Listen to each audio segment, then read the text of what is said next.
ঈদ মুবারক, ঈদ মুবারক, ঈদ মুবারক। আসসালামু আলাইকুম। কেমন আছেন আপনারা সবাই? আশা করি ভালো আছেন। আর ঈদ মুবারক। হ্যাঁ, একটু দেরিতেই দিয়ে ফেললাম, কারণ আমাদের গ্রামে তো জানেনই কারেন্ট থাকে না। তারপর ঢাকায় এসে অনেক ব্যস্ত ছিলাম, এর জন্য ভিডিও এডিটও করতে পারিনি। তাই আজকে দিলাম আপনাদের ঈদ মুবারক। আর এই যে সিমাই খাওয়ার দাওয়াত রইল, সবাই চলে আসবেন সিমাই খেতে। আর এই যে এক এক করে সিমাইয়ের প্যাকেট বের করা হচ্ছে, কারণ আমরা তো বেশি মানুষ, আপনারা তো জানেনই, এর জন্য বেশি করে সিমাই রান্না করা হবে।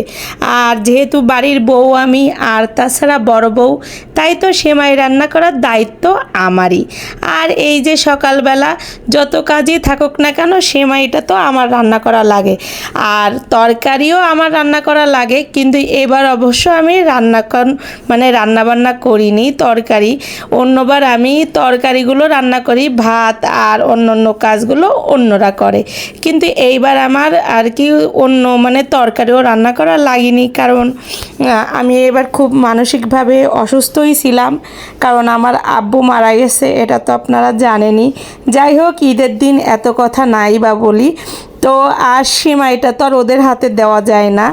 আমি অবশ্য তরকারিগুলো ওদের কাছে রান্না করতে দিই না, তবে এবার বাধ্য হয়েই তরকারিগুলো ওদের কাছে রান্না করতে দিয়েছি।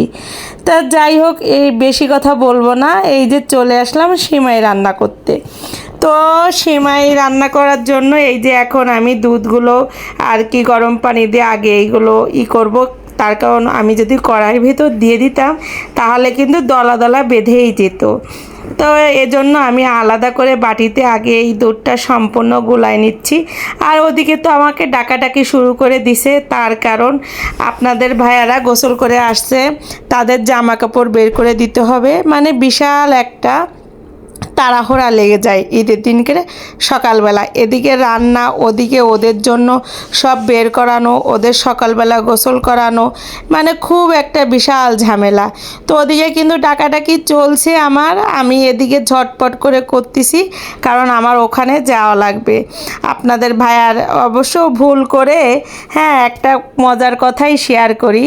এই যে চলে আসলাম, এখন এই দেখেন আপনার ভাইয়ার পাঞ্জাবিটা ভুল করে আনতেই মনে নাই, আর ছেলেদের পাঞ্জাবি আনছি।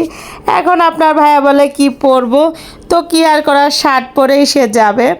আর এদিকে এই যে দেখি কে কে কে আপনারা বলেন তো এটা কে? হ্যাঁ, এটা আমার দেবর। আমার অবশ্য অনেকগুলো দেবর, আমার নিজেরই দেবর।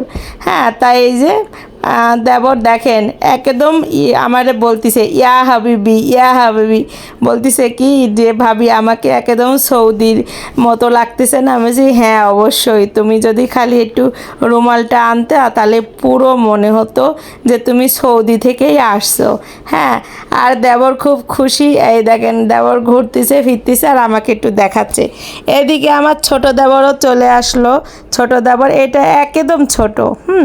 আর এই দেখেন আমাদের ম্যাচিং হয়ে গেছে, বাচ্চাদের ড্রেসের সাথে ওর ড্রেসটা, পাঞ্জাবিটা ম্যাচিং হয়েছে। তাই বলতেছে যে ভাবি ম্যাচিং হয়ে গেল।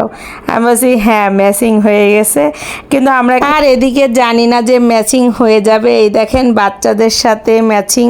আর এখানে আমি আমার আম্মাজানের কাছে সালামি চাচ্ছিলাম যে আম্মাজান সালামি দেন। তো এই নিয়ে হাসাহাসি করতেছিলাম যে, আর এই পাশে আমার আরেকটা আব্বাজান আছে, এই আব্বাজানের কাছেও সালামি চাচ্ছিলাম। হ্যাঁ, তো সবাই লজ্জা পাচ্ছে যে আমি কেন সালামি চাচ্ছি।